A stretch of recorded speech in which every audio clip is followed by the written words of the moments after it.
Dear friends, this is an incredible story of God's faithfulness. Whatever we do for Him, it will not go in vain. Come, let's see what happens in the life of Aggie.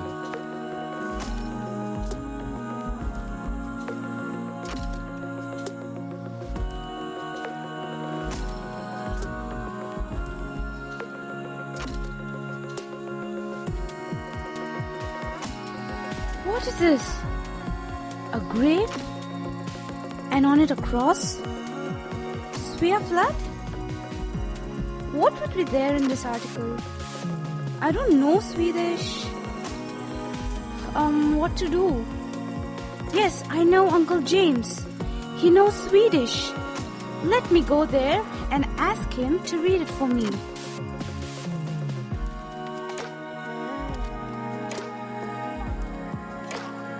He is one of the faculty member in a theological seminary where Aggie's husband works.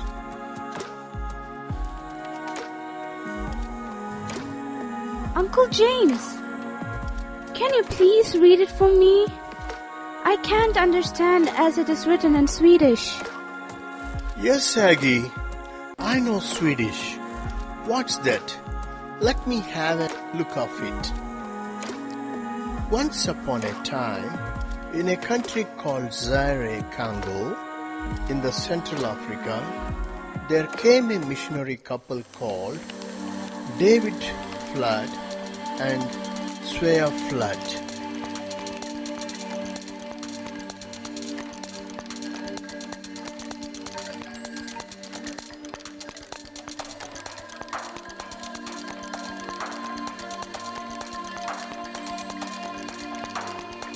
Honey, it's been a tough journey. In obedience to God's call of reaching this remote village, Ndolera, we have come thus far. Yes, dear. It's the great commission of Jesus who called us to this beautiful work. I'm happy that we could obey God like this. But it's sad to see these villagers and the chief of this village not letting us in. How can they reject this wonderful good news? Yes, dear. But they really don't know that it is the good news. He is afraid of alienating local gods. What do we do now? Somehow we must reach them with this good news. Shall we go to the hill and build our house there? Yes, honey. Let's build a house on the slope of this hill and wait for the opportunity.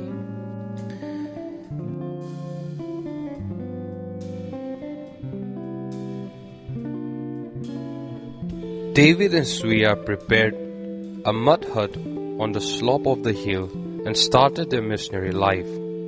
They started praying for the people of Ndolera, with the hope of reaching there with the good news someday. Another missionary family also joined with them. One day,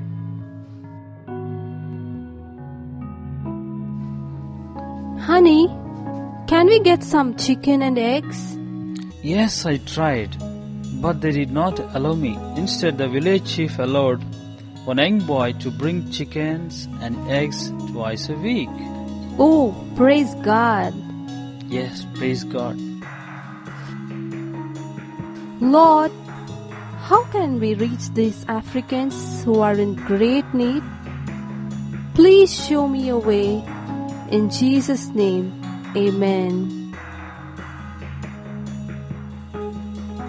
If this is the only African that I can speak with, let me lead this boy to Christ. Hello, my dear young boy. How are you? Do you know that there is a God who loves us? A God who laid His life for us? We are all sinners by birth, and we have to be punished for our sins. But Jesus came to this earth to save us from our sins. He died on the cross and bore the punishment of our sins and brought redemption to us. If you believe in him, you will not perish, but will have everlasting life. Very soon that young boy came to know the faith in Jesus Christ. But there were no improvements. Meanwhile, malaria started taking lives one after another in the little missionary group. Another missionary left the mission station. David and Svea remained there. Then in midst of all those circumstances, Svea became pregnant. But Svea died of malaria days after she gave birth to a little girl, Ain. No, this can't happen. Why, Lord? Why? Why, Lord? Why? With my own hands I buried my dear wife. Oh, I can't bear this. I can't bear this. God has ruined my life. I'll go back. I'll go back to my own country and live as I wish. God ruined my life. God ruined my life. I'm sorry, Aina. I can't take care of you anymore. I'm sorry. I'm sorry. He handed the girl to another missionary couple and left to his country. Few months later, that missionaries were also stricken with malaria, and this little Aina was brought up by the American missionary couple. After so many years. Dear Lord Jesus, I thank you for saving me. Thank you for the life of Auntie Svea, through whom you reached me, even though she died at a very young age. Thank you for making her be a blessing to us. In Jesus' name we pray. Amen.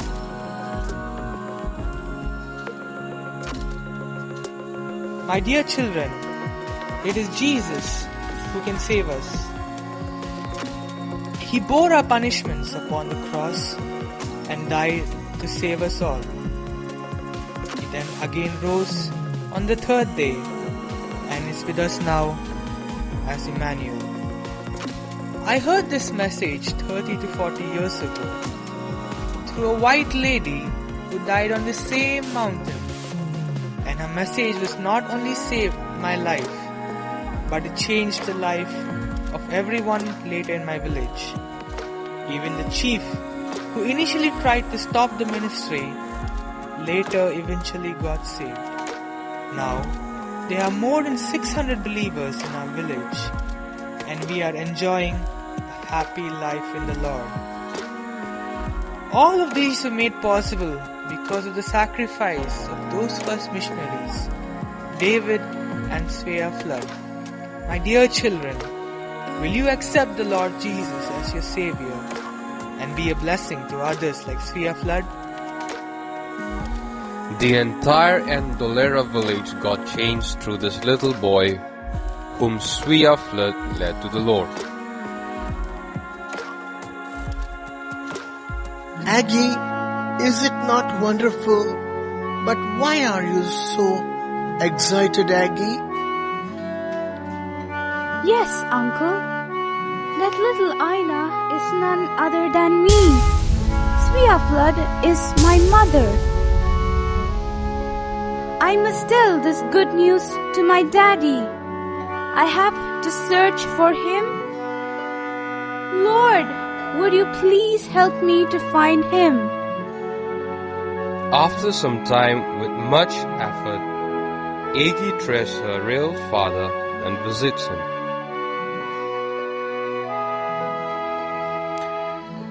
Meanwhile, David remarried and fathered 4 more children, became drunkard, still bitter on God. Aggie, please make sure not to mention God before him.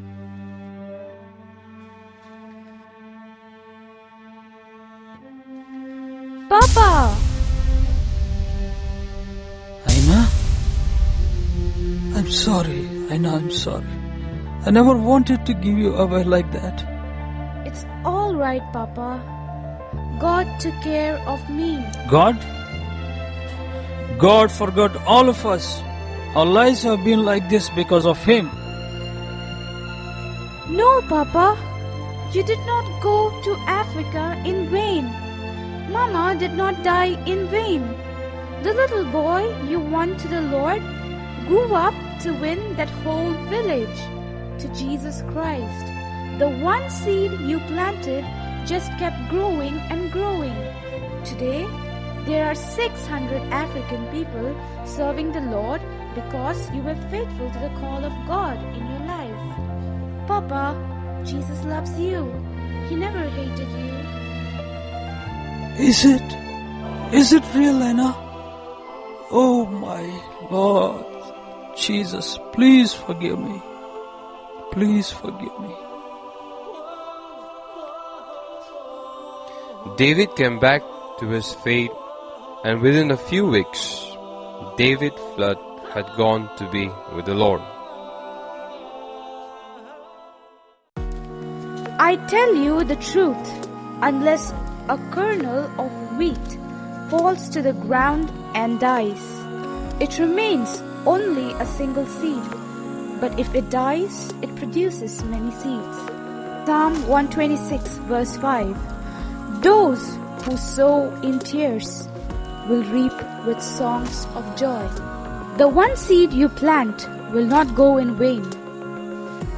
The Lord will enable it to grow and bring fruit out of it. Shall we sow a seed of good news to the needy around us today?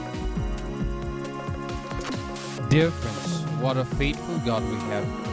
In the tough times like this, shall we sow seeds of this good news like sea of flood to the needy people around us and fill their lives with joy and happiness. May God enable you to be a blessing.